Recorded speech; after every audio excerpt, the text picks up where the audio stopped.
Welcome to AASHTO Resource Q&A. We're taking time to discuss construction materials testing and inspection with people in the know. From exploring testing problems and solutions to laboratory best practices and quality management, we're covering topics important to you. Now, here's our host, Brian Johnson. Welcome to AASHTO Resource Q&A. I'm Brian Johnson. And I'm Kim Swanson. And today we're going to talk to a guest from the Colorado DOT, State Materials Engineer Craig Wieden. Welcome to the podcast. Thank you, Brian. Thank you, Kim. We invited Craig to talk about environmental product declarations, which is something that I've been hearing about at the AASHTO Committee on Materials and Pavements meetings and other industry meetings for the last few years. There's always been a little bit of discussion, but not a whole lot. And then I found out that Colorado DOT has been making some strides with their implementation of these requirements to collect EPDs or environmental product declarations. So we invited Craig to talk about it. Craig, can you tell us just briefly what an EPD is? Sure thing, Brian. So an EPD is a transparent, verified report that presents the environmental impacts of a product. In this case, the ones that we're interested in are the construction products that are utilized on our construction projects. So what type of products are you collecting these EPDs for? So Colorado House Bill 21-1303 is the reason that we're doing this. And within that bill, it stipulated that the Colorado Department of Transportation begin to collect EPDs on several products. Those products listed in the bill were cement and concrete mixtures, asphalt and asphalt mixtures, and steel. Those are the 5 basic categories that we were interested in collecting based on the bill. What kind of information is included in an environmental product declaration? There are numerous aspects of the environmental impacts of a particular product that are presented in the EPDs. I don't know that I am skilled enough to make the distinction on what those actually are, but the one that we're interested in is the global warming potential. That's the particular value that we are looking for in these EPDs. They list other environmental factors such as ozone depletion, acidification, eutrophication, smog air, and I'm looking at an asphalt one right now, and they're all fairly consistent in what they present. They all present the same environmental information. So for CDOT, we're looking specifically at the global warming potential, which is presented in kilogram CO2 equivalent. Okay, but at this point, we're benchmarking, right? So you don't have any limits established at this point, right? That's correct. What we're trying to do with our benchmarking effort is to collect EPDs for the products that are produced specifically in Colorado or provided to our Colorado projects that meet our specifications. There are some national averages across the U.S. that could be utilized to help establish some of these benchmarks or GWP thresholds, but we really want to try to capture those products that represent CDOT specification materials, and that's what we're hoping to achieve with this benchmarking effort. So CDOT is mainly interested in the global warming potential. And is that determined through carbon footprint, or how do you determine that? I believe it's developed through the embodied carbon during the production of the materials. So the EPDs that we're looking at are considered cradle to gate EPDs.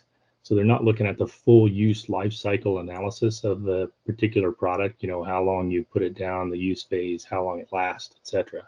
What we're looking at is the cradle to gate. It's the upstream production, energy usage, such as the extraction of the aggregates, the crushing of the aggregates, the trucking and transport to plant sites, and then the energy production required to actually produce and mix them at the site. But that gate portion ends when, whether it's asphalt or concrete, it leaves the dryer drum or the batch drum and drops into the back of a truck for transport to the project site. So that's the end of the EPD from what we're looking at right now. Oh, okay. That negates out what should be similar carbon cost of the effort to install material. If I'm producing a material overseas and shipping it over, and the environmental cost of transportation and storage and all the other things that factor into that should be considered relative to a local producer, so it would be advantageous to bring that business to the local company, and it also push the local company to do the right things environmentally, like clean up their plants. And then it would be another way to promote that behavior related to the transport of overseas materials and things like that. that at least would be captured in the EPDs that we are collecting, the cradle to gate, because that transport cost of those raw materials to the site where they are going to be mixed and produced and then dropped into a truck to be delivered to a site would be captured. And that can inflate the EPD GWP values, that transport cost. We're lucky here in Colorado to have a lot of natural resources that we can use locally. We have the cement and the asphalt plant here locally that I think is going to help with some of that. Certainly, there are benefits to helping the communities, helping everything else, and we're looking forward to that as well. One of the things that we have heard in terms of a benefit in the industries being able to generate these EPDs is it's going to allow them to see where the most impactful portions of their production are and enable them to fine tune some of those and make adjustments to actually produce cleaner materials, because you don't know what you don't know, frankly. So the background data set that's required to be able to generate these EPDs, all of that collection of that information is going to enable them to focus in on areas that they could potentially hone and clean up a little bit. I was surprised to hear that the driving force behind this was a state house bill. I would have thought that something like this would have been mandated by the Federal Highway Administration. How did the state house become the leader, or were they mandated to do that? Because it just seems like something that a state house would either not have an appetite for or would not have the understanding of these requirements. No offense to the elected officials in Colorado, but that seems like a very technical requirement to place upon the state government office. But maybe I just don't understand any of it, which is probably the case. I'll attempt to answer that. Obviously, I can't put myself into the minds of our legislatures, but Colorado is a pretty progressive state, right? We have a lot of environmental concerns because we have such a diverse geography across Colorado. We have the plains, we have the mountains, we have a lot of outdoor activities. So we have a lot of environmentally conscious personnel and people in the state of Colorado. And I think that trickles over into our legislatures. So I would say that our legislatures are looking to do a lot in terms of protecting the environment in Colorado. And this is just one of the additional methods that they can employ and help us conserve our natural resources here in Colorado. Because ultimately, I think that's what the intent of this bill is going to be. It's entitled the Buy Clean Colorado Act. So it's looking into how can we leverage the state purchasing power through the Colorado Department of Transportation to incorporate some greener or cleaner construction materials into our projects. What does this look like down the line? So right now you're in the early phases, right? You're collecting information. Where do you see this going, or where does the state see this going down the line? What we're in right now is, I guess, our benchmarking period. We're trying to collect EPDs on our current products using our current specifications to determine where are we at in terms of global warming potential for these various products that we're collecting EPDs. The next step for us is to utilize the information that we have to develop global warming potential benchmarks or thresholds for these particular products. And that process will start next year in 2024. And by July 1 of 2025, we need to have a policy in place for CDOT that establishes those thresholds for the global warming potential of these products. That's what we're ultimately striving to achieve, is to collect enough information now so that we can make some informed decisions on how we establish those GWP thresholds. The last thing that we want to do in Colorado is set a threshold that's going to eliminate bidders. We want to make an informed decision, like I said, when we establish those GWP thresholds that still enables competitive bidding on our projects, but then we can work with the industry associations to figure out how to collaboratively clean up the materials down the road and reduce that GWP associated with them. Yeah, do you see any other products or materials being added to CDOT's roster of required EPDs? That really plays into the industry readiness aspect that I talked about a little earlier. So when we were trying to educate ourselves on what EPDs we want to be able to collect, the ones that we initially tackled out of the blocks were asphalt mixtures, concrete, and steel, reinforcing steel in particular, because those industries were ready to go. There were product category rules available for those products to enable them to generate EPDs.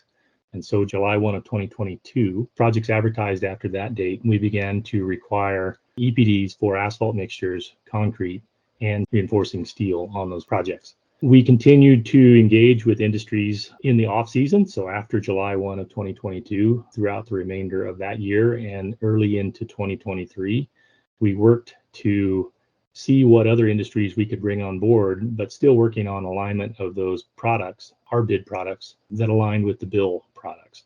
And so projects advertised after July 1 of 2023, we incorporated some new EPD requirements for our year 2 rollout. And those products that we're intending to collect EPDs on this year after July 1, 2023 include precast products.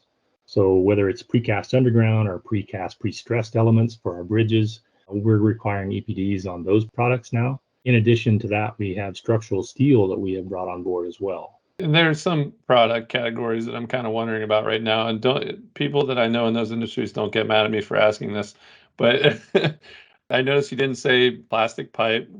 Has plastic pipe been discussed at all? It has been brought up, but plastic is not included in the bill. And what we're really trying to work on right now is just compliance with the bill as passed. We may expand that down the road because the bill doesn't limit us to the products that are listed in it. But at this time, we're just focusing on compliance with the bill and the 5 broad bill categories that are listed. Okay, so here's the other one, and this is part of both of the ones that you're working on now, but also is used separately, and that's aggregate.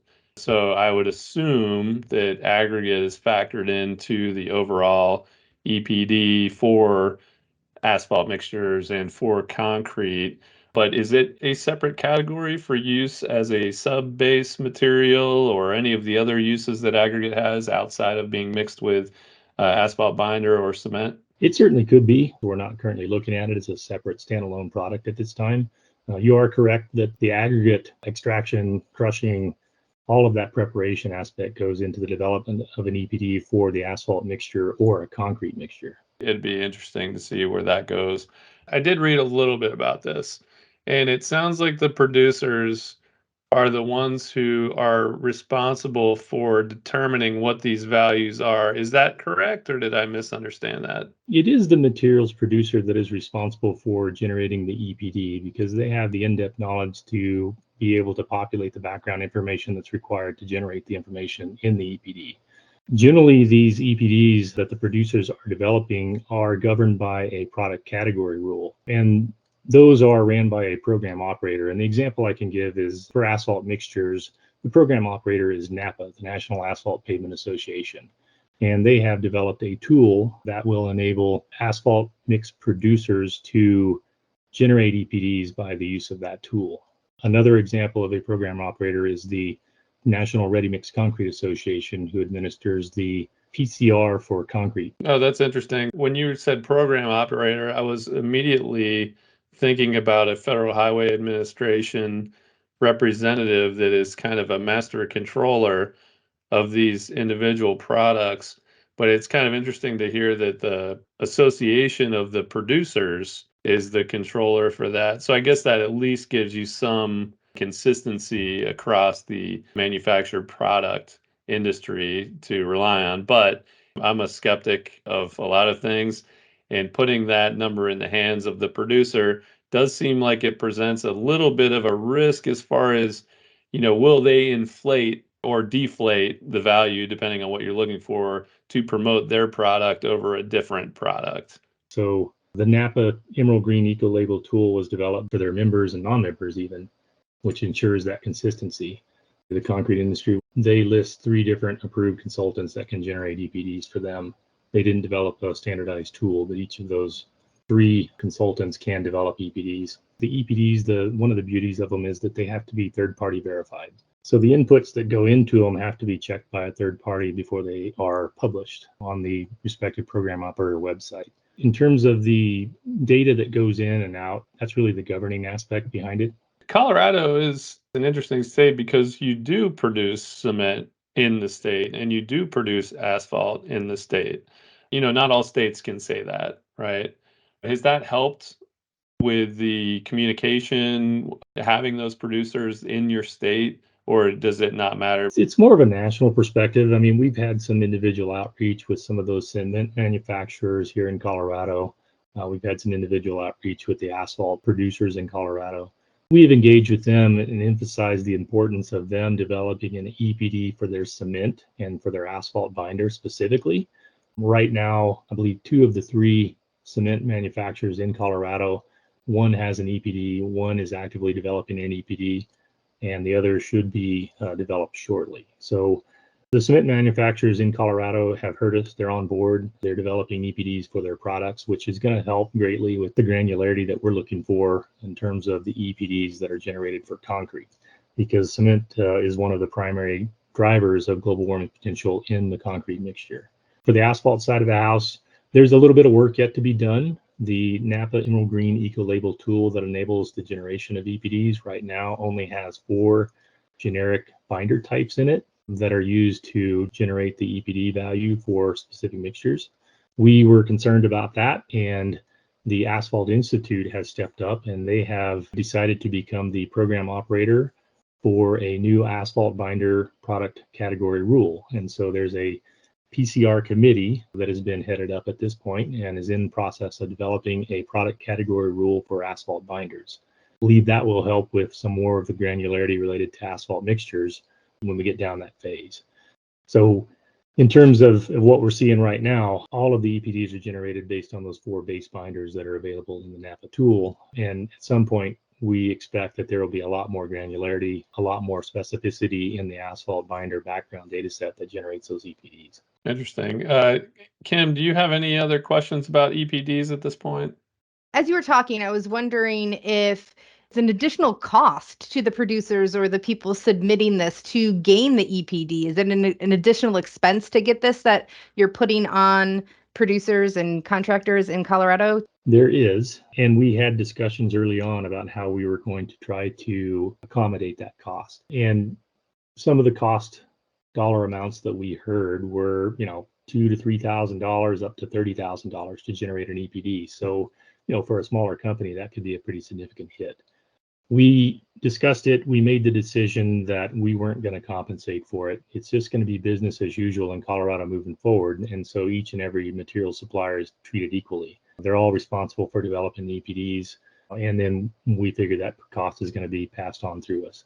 The cost to generate an EPD for an asphalt mixture, for example, if they're a Napa member, I believe it's $3,000 or $5,000 per plant to buy into it, and then they can generate all the EPDs they want. So it's a one-time buy-in to the program to be able to generate EPDs.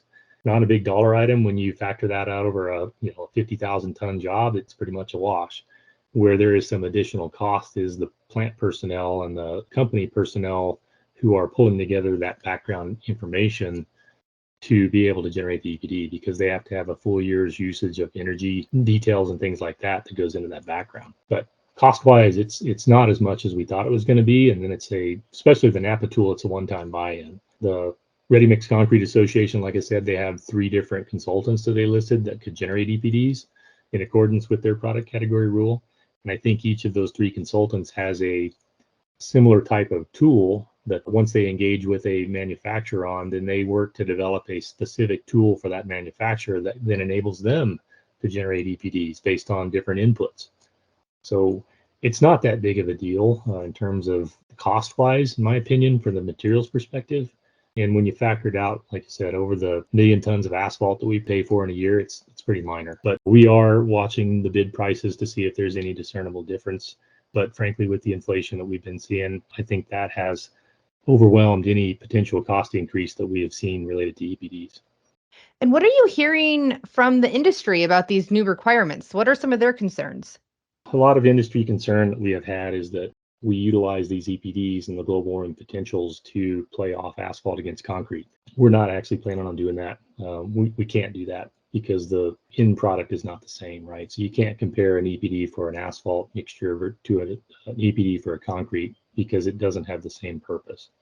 That's one of the industry concerns. So do you have concerns about how the EPDs and what that information goes into the quality and the durability of the material going into the roads? One of the big things that we want to ensure is that we don't sacrifice durability, quality, and longevity of these materials for the sake of reduction in GWP. Obviously, that's where the full life cycle analysis would come in. But if you put down a cleaner material that only lasts half as long and you got to replace it, all of a sudden now you're doubling up on it. Whereas before you could have put down a slightly dirtier material. So that's one of our primary concerns behind it.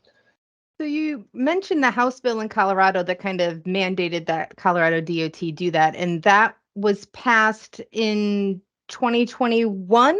I believe. Correct. Yes. Our governor signed that into law in July of 2021, and we've been working to implement it since then. It is still relatively early if it's, been 2 years. Any challenges or anything gone better than expected as you kind of got this off the ground? There are numerous challenges. I'll say that. Industry readiness plays into it pretty heavily in terms of the ability to generate EPDs for these construction materials we're looking at. So we had to do our homework when the bill was passed. The FHWA Sustainable Pavements program has been great in helping us gain more knowledge related to that. But some of the challenges that we ran into obviously were what materials have the ability to generate EPDs, because the 5 broad-based bill categories that we had in our House Bill 211303, we didn't know. So we had to do some homework to find out what of these products can we get EPDs for, or what industries are ready to provide those EPDs. So that was some of the challenges right off the bat, is just trying to determine who could provide an EPD if we asked for it. Some things that I would say have gone better than others are the buy-in that we've gotten from the local industry in Colorado. So our planned outreach was to engage the industry representatives or the industry associations for the respective materials that we were looking to collect EPDs for. And I would say that our industry associations here in Colorado have helped us with that effort. And I also wanted to know, do you know what's happening in other states around EPDs? I have a little bit of information. And again, we've been participating in the FHWA Sustainable Pavement Technical Working Group. And that has numerous states around the country that are involved in some of these aspects. I will say that we were not the first state to begin requiring EPDs. California was the original implementer of this. In 2017, I believe the Buy Clean California Act was passed. And that primarily, from my understanding, was affecting vertical structure or building components. And that's honestly where most of these EPDs actually got their start, was related to LEED certifications in buildings. They could get different LEED credits for providing greener materials. I believe we were the first state in the nation to implement a horizontal construction aspect of EPD collection on a wholesale basis. I believe California piloted some as well. So again, they were right there with us in lockstep. You're seeing a lot of growth across the country, a lot of interest in EPDs across the country. I believe legislation has been passed now in Oregon, and more recently in Washington and Minnesota, but don't quote me on the Washington one. Port Authority of New York and New Jersey has been collecting EPDs for some time on some of their works. They're more of a local government entity, not a state DOT. And then through the FHWA Climate Challenge program, there was a huge interest and huge participation in other states across the country that are beginning to look into these EPDs and begin to collect these on construction products. So overall, there's a lot of interest nationwide. There's a lot of information on the FHWA Sustainable Pavements website that I think can help guide other state DOTs on how to best implement this. Do you have any advice of, hard lessons you learned or just best practices to get this off the ground? Best practice, I would say, is work with your industry associations in your state. Get them on board with what you're trying to do with the collection of the EPDs. Engage them early, get their buy-in, and that'll help trickle down to the members, the actual producers that are going to have to generate these EPDs. Helping with education, there are numerous areas that they could look, but I would steer them towards the FHWA website. There's a Buy Clean community of knowledge that they have stood up, which is a more of a quarterly aspect where they do different webinars and present on different topics. Those have been very beneficial and helpful to us in helping to further our knowledge as well. Another recommendation I would have for state DOTs who are looking to implement an EPD program is to engage with a subject matter expert, somebody who's skilled in the background behind these EPDs, who's had a career in life cycle assessments and can help guide and educate the state DOT folks, because we're not experts in everything, but these guys are. They're subject matter experts, and we were very fortunate to engage with one that was local. But there are several known SMEs around the country who are highly skilled in EPD development. And then do you have any advice for producers in your state that need to kind of go through this process with you, or what kind of resources do you have available, or advice for the people that you're getting this information from? That's another reason why we engage some of the industry associations, so that they could help build that knowledge and help educate their own producers and members. We have gone so far as to arrange for training and brought in a consultant who is skilled in the generation of these EPDs. The precast industry associations, we brought in a consultant who could help kind of explain the background and what information might be needed from them to help generate these EPDs. So it's just an educational aspect and helping people get more familiar with what they're going to have to provide in order to generate an EPD. We've tried to put everything out there that we can to help, our staff and the contractors know what we're looking for there. So.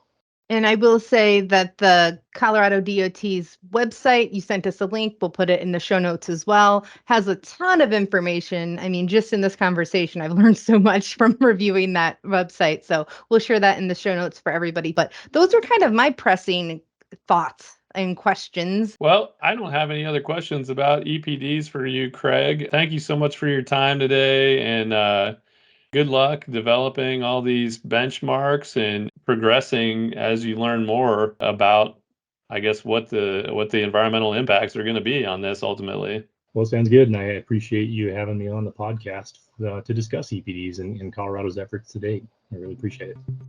Thanks for listening to AASHTO Resource Q&A. If you'd like to be a guest or just submit a question, send us an email at podcast@ashtoresource.org or call Brian at 240-436-4820. For other news and related content, check out AASHTO Resource's social media accounts or go to ashtoresource.org.